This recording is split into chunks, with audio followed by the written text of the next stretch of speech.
What's going on, guys? Welcome back, and today I'm going to be doing a different type of video.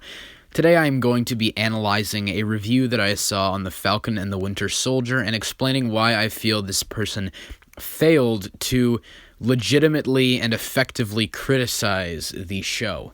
Now, this is in no way an attack on this fellow. This is, of course, the Falcon and the Winter Soldier review by Chris Stuckmann. Now, Chris Stuckmann, what a guy. Like, this guy is awesome. Like, he's an inspiration in many ways to me, and I'm sure to many others of you watching this video.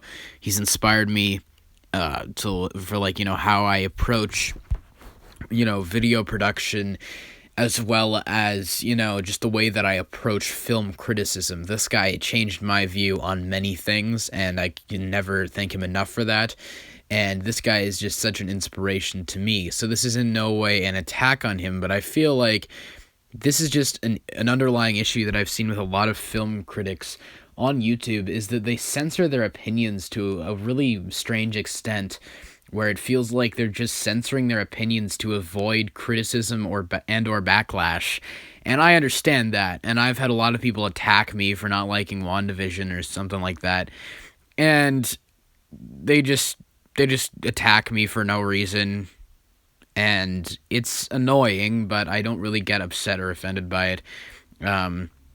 I just logically respond to it and point out their flawed logic, because there is almost always flawed logic in these people attacking you, because they almost barely if ever, approach their criticisms in a genuine and civilized manner.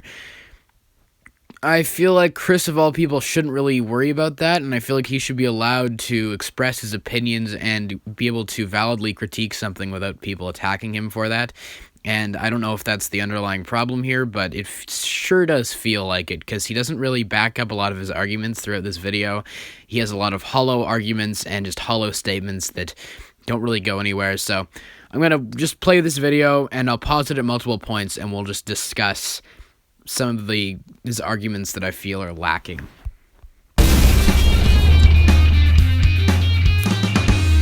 The Falcon and the Winter Soldier is the latest Marvel show from Disney Plus following WandaVision, and all 6 episodes are available now, so we're going to talk spoilers about this show. From the beginning of episode 1, it's clear that Sam is conflicted about accepting the shield from Captain America at the end of Endgame. Even though the end of that film made it pretty clear that he was happy about it, they decided to take 6 episodes to give him an arc for deciding whether or not he wanted to actually be Captain America, which I guess makes sense. If you're Marvel, you're going to milk every possible story aspect you can out of these characters. I mean, that's definitely what I would do if I were them.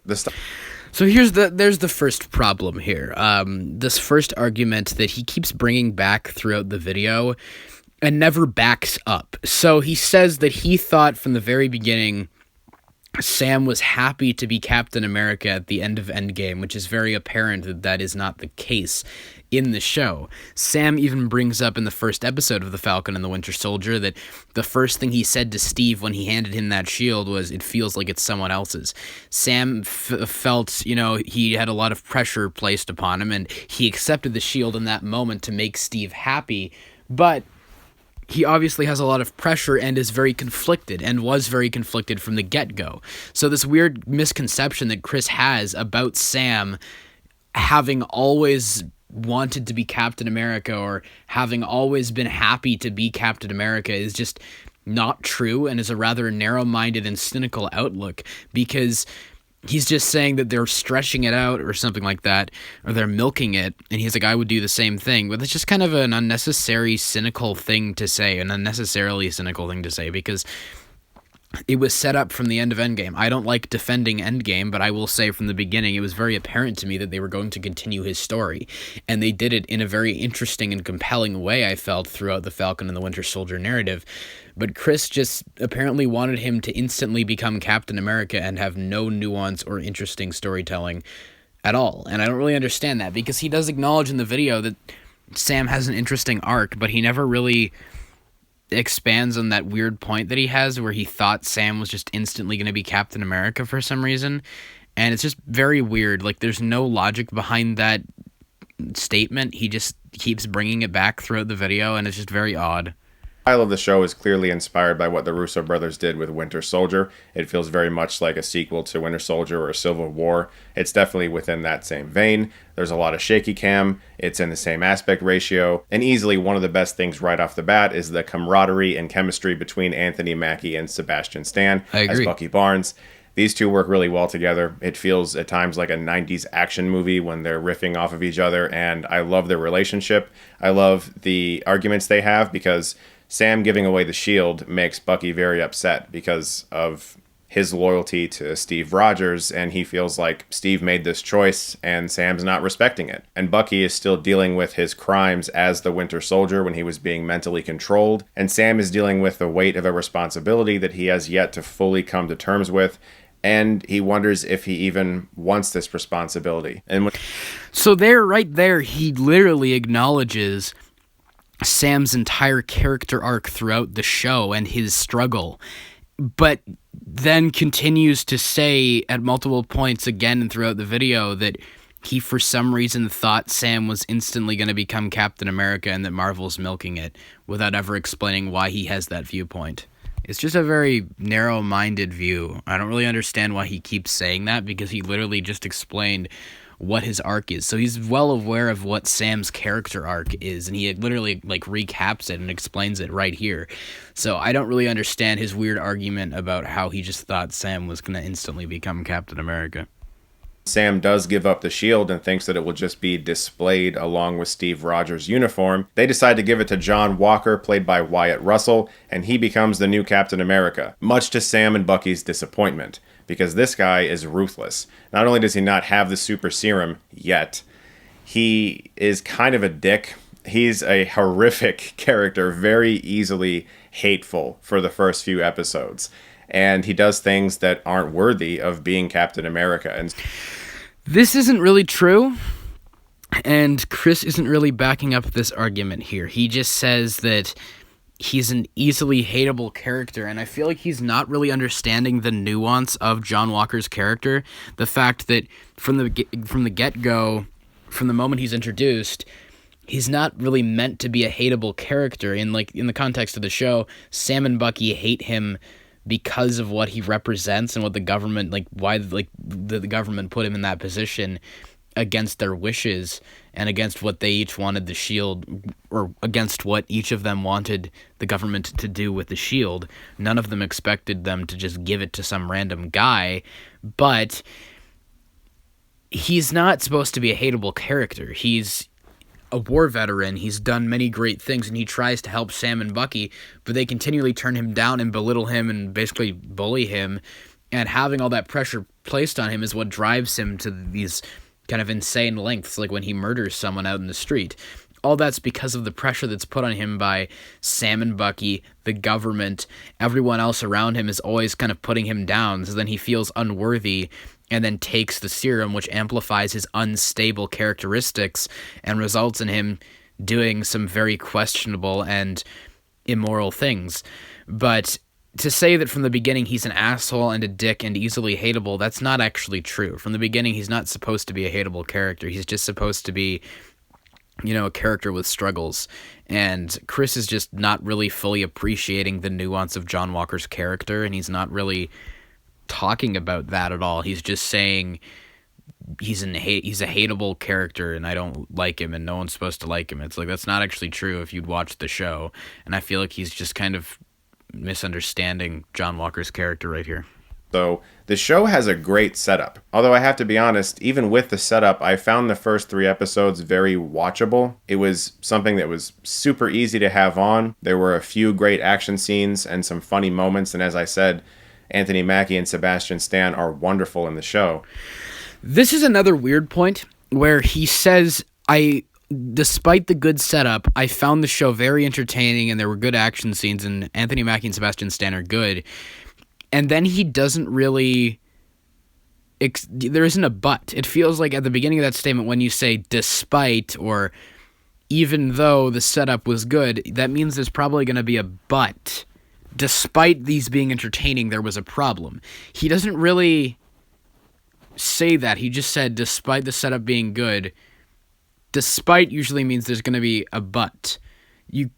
like, if you're just going to have that run-on kind of sentence like that, you should just say, the setup was good and it was entertaining. But he says, despite the setup being good, I found it entertaining, but there's no but. He just goes off into this section right here about Zemo and how he feels the character is tonally inconsistent, which I agree with. But he doesn't really have a but there, and it feels like he probably would have said something critical about the show and actually backed up one of his arguments, but it seems like he may have cut it out of the video. There's a cut right here, and I think he cut out the but of his argument, and there's just kind of a weird part there where he goes off on that tangent, and it doesn't really go anywhere because there's no but. He says, despite this being entertaining and fun, talk about Zemo for a minute, and he doesn't really back up that argument, or there's no but. Like, it feels like there's a part missing to that segment of the video. The development of bringing Zemo in was interesting, and you could tell that Marvel was trying to make him a little comical, especially with the club scene that I knew as soon as I saw it that would be a meme. But I couldn't help but think, why am I supposed to like him all of a sudden? It was sort of like the reversal that Fast and the Furious did with Jason Statham's character, even though he killed Han. You're just kind of supposed to laugh at him and like him all of a sudden, and I'm like, that guy's a dick. But it was episode 4 where things got interesting for me, especially when John Walker murders somebody at the end, decapitating them with the shield. I thought that was really, really interesting. He doesn't really explain here. Once again, just another example of him not explaining his points, whether they be a negative criticism or a positive explanation. He doesn't really back up anything, so this is yet another example where he says, I found this interesting, but he doesn't explain why he found it interesting. He just says, I thought it was interesting that John Walker killed a guy. Why, though? Because you already said that you thought John Walker was an asshole from the beginning, which isn't the point of the character, so you already misunderstand John Walker's character, and we'll get back into that later. But right here, he just says, I found this interesting, and doesn't really explain why he found it interesting. And episode 5 is easily my favorite in the entire show. It opens with an amazing fight sequence where Sam and Bucky are fighting against John Walker, using all of their strength to get that shield off of his now super serumed body. But the action takes a back seat in that episode and deals with a lot of mature adult themes, and whether or not Sam would even want to be a Captain America in a world that might look at him differently because he's black. And meeting Isaiah Bradley and learning his incredibly tragic history with being tested on by the government only heightens those concerns for Sam. This was easily my favorite episode of the show. But one aspect of the show I haven't discussed yet is the Flag Smashers. It's this group of people who are hell-bent on restoring the world to the way it was before the blip, before Thanos came along and wiped out half of humanity and sort of fucked everything up. My issues with this storyline don't have much to do with the first few episodes. It's just the destination. The journey was fine, but once we get to the last episode, everything became very rushed. And so here's another example of him not explaining anything. He says at multiple more points throughout the video after this that he feels the finale was rushed, which I don't feel it's rushed, but once again, that's a personal opinion, and he's allowed to obviously have his opinion, but like, he's not really examining it critically and, validly criticizing it, because he doesn't explain why he feels it's rushed. He just says that he thinks it's rushed. It's like, dude, you gotta kind of back up some of your arguments here. You gotta base your argument on something. Because he bases a bunch of other points off of this argument, but the problem is his initial argument that he bases all these other points on has no legs to stand on. So it just leads to all of his discussion throughout the video feeling hollow. They try to wrap things up pretty quickly. And so the Flag Smashers as a group sort of became a way of excusing John Walker's actions, allowing him to team up with Captain America, which I fucking love, by the way, we'll get to that in a second, and Bucky against them. And they kind of just forgot about everything John Walker did. He got demoted in a way to U.S. agent, and it was just this strange, rushed, haphazard conclusion to something that had a very intriguing setup. So here's another point that I don't feel is valid. He says that the Flag Smashers as characters end up diminishing because they're used as a way to excuse John Walker's actions, which isn't true, and he says that they forget about everything that he did, which isn't true. He did some bad and immoral things, and he shows up in the finale with the sole intent to get revenge for the death of his friend, but then ultimately decides to make the right decision. Bucky sees that, and then Bucky accepts to work with him. But they don't know about him, becoming the U.S. agent. From what I understand, Valentina Fontaine or whatever is basically a third-party person who works under the government but isn't supervised by the government. So she's throwing in with people like Zemo and a bunch of other shady folks, and John Walker maybe isn't really aware of that fully. But I don't think if the government was so against him after he murdered that one dude, so I don't think they'd be happy to accept him again. I don't think he's being pardoned for what he did. I think she's putting him in the U.S. agent role, placing him in that role without the rest of the government knowing. So I don't really understand Chris's point here. They don't excuse his actions. The Flag Smashers aren't used to excuse his actions in any way.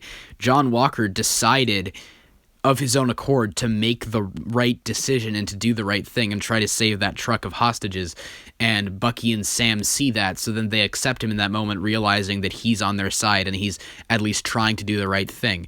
That's why they work with him. They don't just say, oh, sorry, it's not like he just walks into the fight and they immediately work with him. It's because of his actions. It's because he took initiative and he did the right thing. That's why they work with him. They don't forget about what he did, but in the moment they decide to work with him. It's not like, oh, we've got a bigger threat, the enemy of my enemy is my friend sort of thing. They saw what he did, and they realized that he was trying to make a change, so they decided to work with him.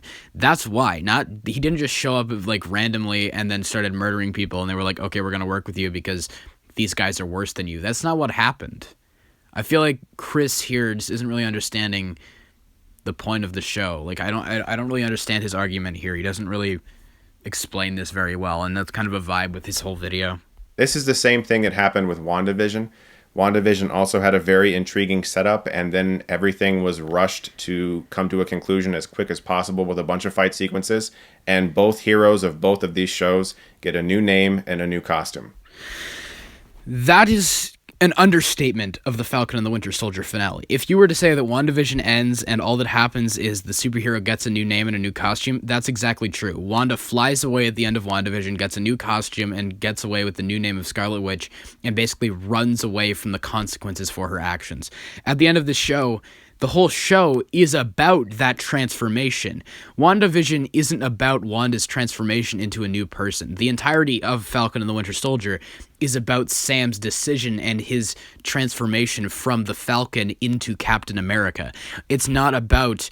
WandaVision isn't really about anything. She just randomly gets new powers and a new costume and a new name and leaves. That's the only reason. The status quo is kept at the end of that show so they can set up more material in the future. At the end of this show, Sam makes a change. He gives his speech and ultimately has an impact on the government. They listen to him and they start to make a change at the end of the show. His speech has an impact. He has an impact, and the entire show is about his journey. That's why it works. So to say that all that happens is he gets a new name and a new costume is just an understatement of what actually happened in the show. There was real consequence and real, impact at the end of the Falcon and the Winter Soldier. It wasn't just the status quo was kept and nothing happened. If Chris really thinks that, he doesn't really back up why he thinks that, and there isn't really any supporting evidence for that assessment. So I couldn't help but notice those comparisons, and I think that it might have something to do with the fact that Marvel's new to TV, and they might not yet have the guts to end on a lot of cliffhangers, to leave things hanging. WandaVision might not have more, but there's a strong possibility, from what I understand, that Falcon and the Winter Soldier going forward could have another season. And so the fact that they were so quick to conclude everything and sort of tie all the loose ends and wrap everything in a bow made the more mature themes that they discussed in the previous episodes feel not as impactful as they could have been. All that being... I don't feel like that's really true at all. I feel like this show left off on plenty of cliffhangers, what's going to happen with Zemo and this new group of people. What's Sam going to do in the future? What's Bucky going to do on the rest of his recovery as the Winter Soldier? I feel like it left on plenty of cliffhangers. I think it does set up things in the future. The problem with WandaVision was that I agree with him on the fact that WandaVision felt like it did that. It rushed everything to a quick conclusion to set up more future stuff. This show didn't feel like that to me. It felt like it wrapped up. It was more concerned with, for the most part, with an exception of John Walker, where they kind of contradicted his character at the end. With an exception of him, I've already explained that in my final review of Falcon and Winter Soldier, so you can go watch that if you want. Hour and 30-minute video. But besides that, it felt more concerned with wrapping up the storylines of the story rather than rushing to set up more stuff. So I don't really understand Chris's point here. I feel the show left on plenty of cliffhangers, and I feel like everything was wrapped up appropriately. I don't know why he has a problem with everything being wrapped up neatly. I understand if they might make a future season or a movie or whatever, but still, I feel like it's appropriate that they wrapped up all the storylines of this show. If they left some of these things hanging, it wouldn't really have felt satisfying, and I feel like this show works better as a self-contained narrative. It doesn't feel like a movie. It feels like a long show, and that feels like that's the way that it was intended to be watched, and that's the way they approached it. So it has a beginning, middle, and end, and it feels like a complete narrative on its own and doesn't feel like it's depending on setup for future stuff, unlike WandaVision did. So I don't really understand Chris's argument there. He doesn't really back up why he feels like they rushed it. He just says that, he states that, but he doesn't explain why. I said I still enjoyed watching the show considerably, mostly because of Anthony Mackie and Sebastian Stan. They're awesome in these roles, and I love seeing Sam as Captain America. That's what I just kind of expected was going to happen after Endgame. I didn't know we'd get a 6-episode arc where he decides to be Captain America again. I don't understand this. Once again, he says... This is kind of a weird detour because he says he just is like... He says a bunch of critical things without backing them up, then says, but I did like it and it was entertaining. But then once again says that for some reason he thought at the end of Endgame, Sam had immediately on the spot right then decided to become Captain America, and that was what was going to lead into this show. So like what, you just thought Falcon and the Winter Soldier, the show, was going to start and Sam would immediately be flying around in a Captain America suit beating people up? Like, no, that's very obviously not what they were setting up, and I feel like Chris doesn't really realize that for some reason, and he just decided to kind of block his mind out to any other possibilities. And he doesn't really, like, he says it was cool to see him fighting people, but he doesn't really explain why or why not he feels like that 6-episode arc of him deciding to become Captain America again, quote unquote, as he says in the video, is bad or good. He doesn't explain why he thinks it's bad or good. He just says that that's a thing. It's like, yes, that does in fact exist, but once again, it feels like there's a but missing. Like, it feels like you're not explaining why you think it's good or bad. You don't really, once again, just another example in this video of him not explaining why he thinks such and such is good or bad. He's just not giving any supportive evidence for any of his statements. But I still liked seeing him train. That was a badass Rocky training montage, and I love his costume. He looks fucking cool. And even though I knew from the beginning of episode 1 when he gave up the shield and John Walker took it, I knew that, like, eventually, of course, Sam would be Captain America. If he didn't, it would be like the most disappointing thing ever. So I'm, you know, it's not like I didn't know that, but it was still nevertheless really exciting to see. And those parts of the show work for me. Character stuff is great. Marvel is always very good with character, and I think that's why the majority of their movies work, is character. They understand that when it comes to episodic entertainment, and even though this is actually a TV show and their movies are movies, the best part about Marvel is that it feels like a long-running TV show in that you love the characters and you will still watch even when some of them aren't as good as the others. And that's what the best long-running entertainment can do when you have great characterization. Yet again, a weird rant. Like, this is a weird rant that he's already talked about in the past. Like, he's had a similar rant in past Marvel reviews as to why he thinks Marvel works so well. And this is just a weird tangent that doesn't relate to any of his arguments, and I feel like he could have spent this, like, 30 to 60 seconds of this video actually backing up some of his claims that he made earlier in the video, rather than dedicating the entire minute here to just explaining why he thinks Marvel's characters work, which he's already explained in the past. This show still does, although I wish the writing and the plotting and what they made the characters do throughout this show felt more cohesive. It feels at times like two different shows, and not everything always worked for me, but I still mostly enjoyed watching it. I'm going to give The Falcon and the Winter Soldier a B-.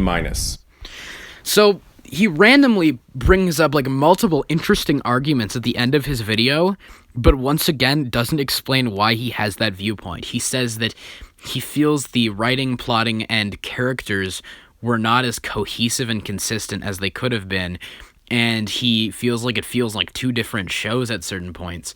And this is not like, those are points you should have brought up at the beginning of your video.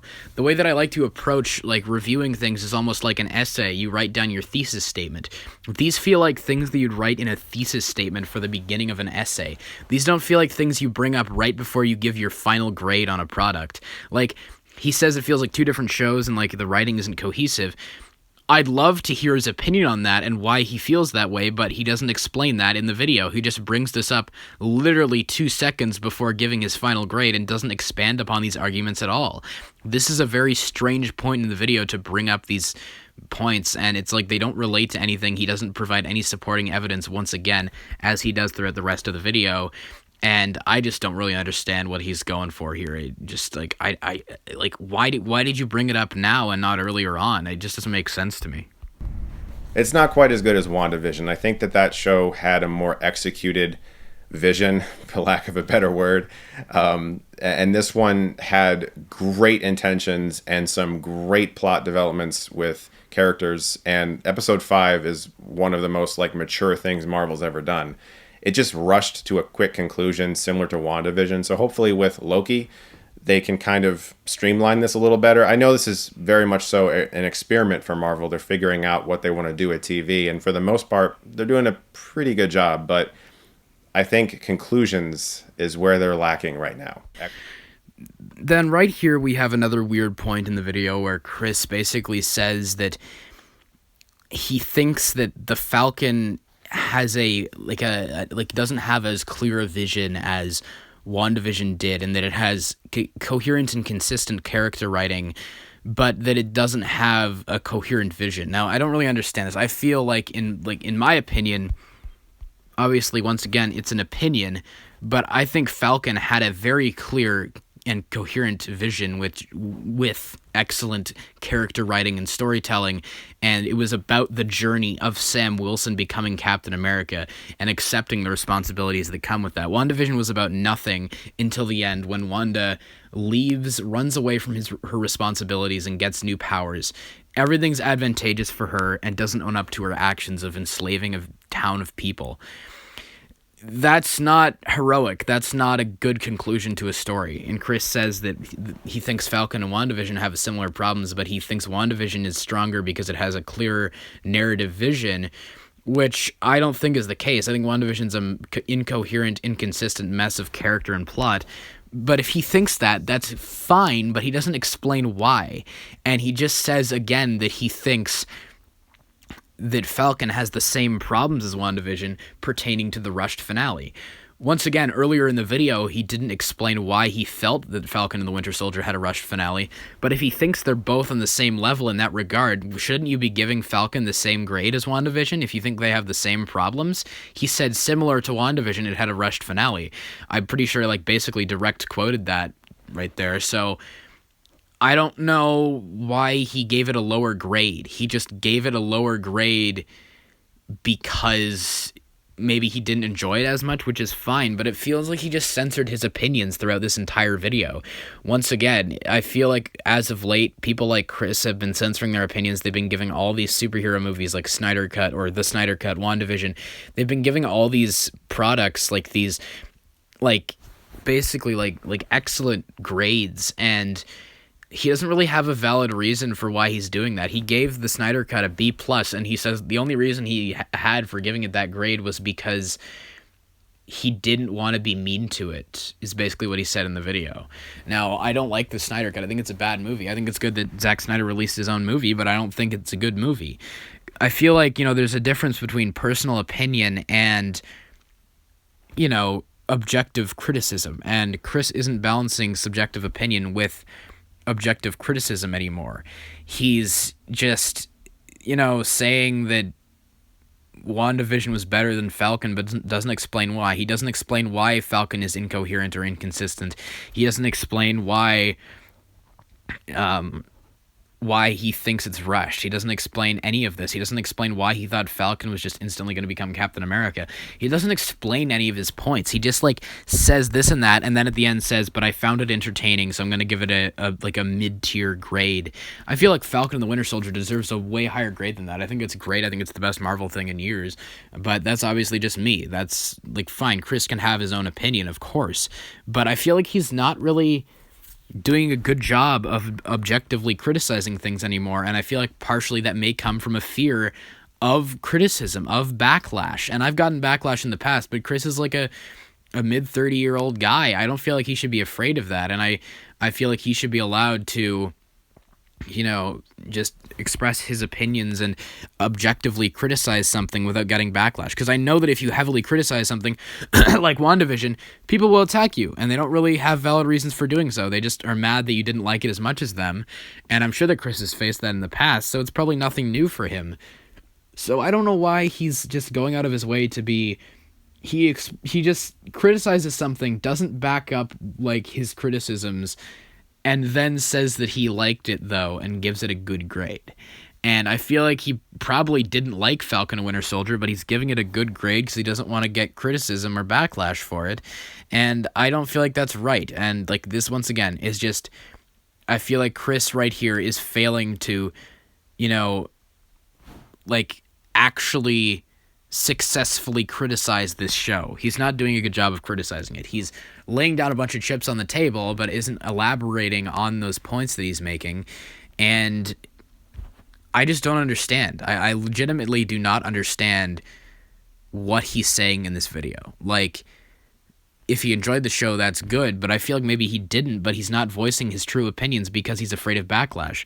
So, yeah, that's kind of my problem with film critics on YouTube nowadays. I feel like they've been censoring their opinions to avoid backlash, and I hope that, I don't know, I don't think Chris will ever watch this, but if you are, dude, you're an inspiration to me. Once again, this is not meant as an attack on this guy. He's an extreme inspiration to me, but I just feel like he's censoring his opinions, and I feel like he shouldn't feel a need to do that, because I think he should be allowed to do so. He should be allowed to express his opinions and adequately criticize something without facing, toxicity and hostility from people for expressing opinions and objectively criticizing something. So you guys, please let me know all your thoughts in the comments below. Do you agree with me? Do you think that Chris failed to adequately criticize the Falcon and the Winter Soldier?